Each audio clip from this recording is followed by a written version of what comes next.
Hey everybody, you're on the GeekBox YouTube channel. Today I will tell you how to factory reset Google Home Mini without button.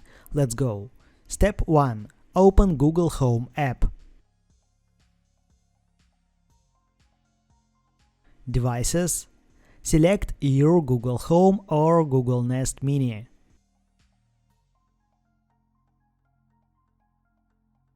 Remove device. Turn off microphone.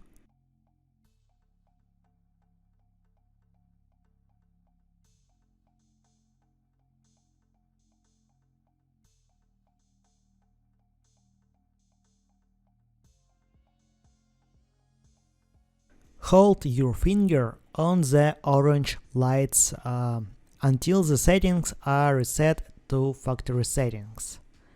After resetting the settings, turn on the microphone and set up Google Home Mini or Google Nest Mini again. That's it. Now you know how to factory reset Google Home Mini without button. Thanks for watching. Please like and subscribe to the channel. Good luck and see you soon.